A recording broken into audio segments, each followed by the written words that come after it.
Shri Swami Samarth. Priya's life YouTube channel तुम्हा सर्वांचं मनपूर्वक स्वागत आहे. सर्वप्रथम तुम्हा सर्वांना भोगीच्या खूप खूप शुभेच्छा. 13 जानेवारी 2025 सोमवारी या दिवशी आलेली आहे भोगी. भोगी दिवशी आपण काय करायचं आहे, काय करू नये, भोगीला आपण कोणत्या भाज्या वापरायच्या आहेत आणि त्या भाज्यापासून आपल्याला भोगीची भाजी आहे ती तयार करायची, सूर्याला या दिवशी अर्घ्य आहे ती कशी द्यायची आहे, ही जी सर्व माहिती आहे ती आपण कालच्या व्हिडिओमध्ये पाहिलेली आहे. त्यासाठी मी तुम्हाला या व्हिडिओच्या डिस्क्रिप्शन बॉक्समध्ये लिंक आहे ते देईन. तुम्ही तेथे जाऊन पहा, तुम्हाला सर्व काही सविस्तर माहिती आहे ती मिळेल. तर आज आपण या व्हिडिओमध्ये भोगी व शाकंभरी पौर्णिमा आणि त्याचबरोबर सोमवारही याच दिवशी आलेला आहे आणि पौर्णिमेचे सत्यनारायण आहे ते आपल्याला या दिवशी करायचं आहे की नाही, असे जे बऱ्याच प्रकारचे जे प्रश्न आहेत ते महिलांच्या मनामध्ये निर्माण झालेले आहेत. याची उत्तर आहे ते आपण पाहणार आहोत. भोगी हा सण वर्षातून एकदा येतो. असं म्हटलं जातं की भोगीची भाजी न खाई तो सदा रोगी. या दिवशी ही भाजी भाकरी खाणं खूप गरजेचं असतं. थोडक्यात हा नियमच आहे असं म्हटलं तरी चालेल. पण कोणाचा पौर्णिमेचा उपवास असेल किंवा त्याचबरोबर शाकंभरी नवरात्रीचा शेवटचा दिवस असल्याकारणाने या दिवशीही उपवास आहे तो सोडला जाणार आहे. त्याचबरोबर सोमवारचा उपवास असेल, कोणाचे 16 सोमवार व्रत असेल, पशुपती व्रत असेल, तर या सर्वांनी नक्की काय करायचं आहे, ही जी संपूर्ण माहिती आहे तीच आज आपण या व्हिडिओमध्ये पाहणार आहोत. त्यासाठी हा व्हिडिओ संपूर्णपणे पहा, जेणेकरून तुम्हाला सर्व काही सविस्तर माहिती आहे ती मिळेल. चॅनेलवरती नवीन असाल तर लाईक करा, सबस्क्राईब करा. चला आता आपण माहितीसाठी सुरुवात आहे ती करूया. मकर संक्रांतीची सुरुवात ही भोगीने होते. या वर्षीची भोगी ही पौष पौर्णिमेलाच आलेली आहे. या पौर्णिमेला शाकंभरी पौर्णिमा असंही म्हटलं जातं. हा शाकंभरी नवरात्रीचा शेवटचा दिवस आहे.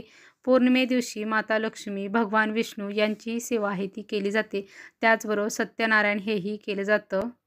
हे सर्व एकाच दिवशी आल्यामुळे सर्वांच्या मनामध्ये गोंधळ आहे तो निर्माण झालेला आहे. मग आपण नक्की काय करावं, हीच उत्तरे आहेत त्यात आपण पाहणार आहोत. सोमवारचा उपवास हा महादेवांचा कायमस्वरूपीचा उपवास हा केला जातो. त्यामुळे सोमवारचा उपवास ज्यांचा आहे त्यांनी दिवसभर उपवास न करता त्यांनी दुपारी 4 वाजता उपवास आहे तो धरायचा आहे आणि दुसऱ्या दिवशी म्हणजे मंगळवारी सकाळी तो उपवास आहे तो तुम्ही सोडला तरीही अशा पद्धतीने केलं तरी चालू शकतं. म्हणजे तुम्ही भोगीची भाजी आहे ती सकाळच्या जेवणात आहे ती खाऊ शकता.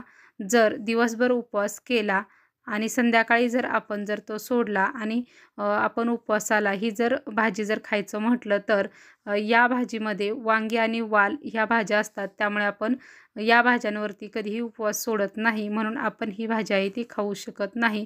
त्यामुळे आपण सोमवारचं सकाळची ही भोगीची भाजी आहे ती खायची आहे आणि सोमवारी दुपारनंतर आपल्याला उपवास आहे तो धरून मंगळवारी सकाळी सोडायचा आहे. आता ज्यांचे 16 सोमवार व पशुपती व्रत आहे किंवा इतर कोणती तुमची सोमवारची व्रत असतील तर त्यांनी काय करायचं आहे, तर त्यांनी या दिवशी फक्त पूजा मांडणी आहे ती करायची आहे. उपवास आहे तो या दिवशी करायचा नाही. म्हणजे आपला एखादा जरी सोमवार जरी गेला तरी तुम्ही पुढचा एखादा सोमवार आहे तो पकडू शकता आणि तुमचं हे व्रत आहे तेही तुम्ही पुढं असं कंटिन्यू चालू ठेवू शकता. अशा पद्धतीने हे तुम्ही नक्कीच करू शकता. त्यामुळे तुम्ही ही भोगीची भाजी आहे ती या दिवशी खाऊ शकता.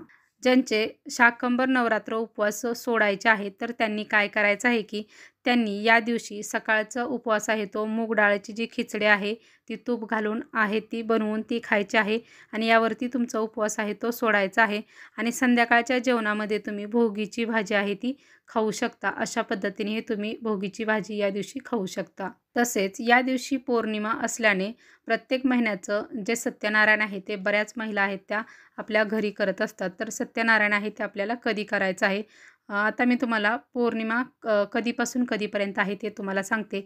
पौर्णिमा ही 13 तारखेला पहाटे 5:03 सुरू होणार आहे. ती 14 तारखेला पहाटे 3:57 संपणार आहे.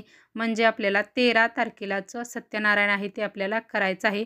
त्यामुळे या दिवशी तुम्ही सत्यनारायण आहे ते प्रदोष काळामध्ये नक्कीच करू शकता. तसेच या दिवशी शाकंभरी पौर्णिमा असल्याने आपल्याला आपल्या घरातील जी कुलदेवीचा जो टाक असेल किंवा तुमच्याकडे मूर्ती आहे त्याच्यावरती आपल्याला अभिषेक आहे तो अभिषेक करून घ्यायचा आहे. या देवीला आपण जी भाजी भाकरी बनवलेली आहे त्याचा नैवेद्य आहे तो आपल्याला दाखवायचा आहे. त्याचबरोबर खंडोबा महाराजांचा टाकही आपल्याकडे असेल तर त्या टाकावरती आपल्याला भंडारा आहे तो व्हायचा आहे आणि त्याचबरोबर पिवळे तांदूळ आपल्याला करून तेही अर्पण आहेत ते करायचे आहेत. तसेच भगवान विष्णू यांनाही आपल्याला तुळशीपत्र बरोबर तीळ ही अर्पण आहे ती या दिवशी करायचं आहे. ते खूप शुभ मानलं गेलेलं आहे. माता लक्ष्मीलाही आपण या दिवशी तिचीही आपल्याला सेवा आहे ती करायची आहे. कारण या दिवशी माता लक्ष्मी आणि भगवान विष्णू यांची सेवा आहे ती केली जाते. तर आपण नेहमीप्रमाणे जी पौर्णिमेला सेवा करतो त्याप्रमाणे आपण सेवा आहे ती नक्कीच आहे ती करू शकता. म्हणजे तुम्हाला कुंकुमार्चन जरी करायचं असेल तरी तुम्ही कुंकुमार्चन आहे तेही तुम्ही करू शकता. किंवा पुरुष सूक्त, स्त्री सूक्त याचं जे वाचन आहे पाठाचं, व्यंकटेश स्तोत्र हेही तुम्ही या दिवशी नक्कीच करू शकता. तसेच काही भागामध्ये भोगीच्या दिवशी राळ्याचा भात आहे तो बनवला जातो. ही प्रथा आहे ती काही भागामध्ये आहे. तर त्यांनी तो राळ्याचा भात आहे तो बनवायचा आहे आणि त्याचा नैवेद्यही दाखवायचा आहे. पण राळ्याचा भात आहे हा दुसऱ्या दिवशी म्हणजे संक्रांती दिवशी तो पाहायचाही नसतो. त्यामुळे आपल्याला जेवढा लागेल तेवढाच आपण भोगीच्या दिवशी आहे तो बनवायचा आहे. तसेच या दिवशी काही भागामध्ये सुगड पूजा ही भोगीलाही केली जाते आणि संक्रांतीलाही केली जाते. तुमच्याकडे जशा पद्धतीने केलं जातं तशा पद्धतीने तुम्ही करायचं आहे. दोन्ही दिवशी तुम्ही सुगड पूजन आहे ती करू शकता. या दिवशी काही जण सुगड आहेत तेही खरेदी करतात. तेही खूप शुभ मानलं जातं. किंवा तुम्ही अगोदरही सुगड खरेदी केली तरीही चालू शकतात. आपल्याला संक्रांतीची संपूर्ण पूर्वतयारी आहे ती भोगीच्या दिवशीच आहे ती आदल्या दिवशी करून ठेवायची असते. भोगीच्या दिवशी आपल्याला काय करायचं आहे आणि काय नाही. भोगीच्या दिवशी तुम्ही काय करायचं आहे की आपल्याला तुळशीपत्र आहेत ती तुळशीपत्र तोडायचे आहेत किंवा जे आपल्याला पानं फुलं जी काय लागणार आहेत तीही आपल्याला त्याच दिवशी आहेत ती तोडून ठेवायची आहेत. कारण संक्रांतीच्या दिवशी आपल्याला पाने फुले तोडायचे नसतात, वृक्षतोड करायचे नसतात. हे सगळं वर्ज्य मानलं गेलेलं आहे. तसेच आपल्याला या दिवशी गाईची धार काढणे, शेतात नांगर चालवणे या सर्व कामांना धार्मिक मान्यतेनुसार मान्यता नसते. म्हणून ही कामं आहेत ती या दिवशी केली जात नाहीत. अशा प्रकारे आपण भोगीच्या दिवशी काय करावे, काय करू नये तुमच्या सर्व प्रश्नांची उत्तरे देण्याचा आहे तो मी प्रयत्न केलेला आहे. जरी तुमचे कोणते अजून प्रश्न असतील तर तुम्ही नक्कीच कमेंटमध्ये विचारू शकता. त्या प्रश्नांची उत्तरेही तुम्हाला दिली जातील. ही सर्व माहिती तुम्हाला सर्वांना कशी वाटली नक्कीच कमेंट करून सांगा. श्री स्वामी समर्थ.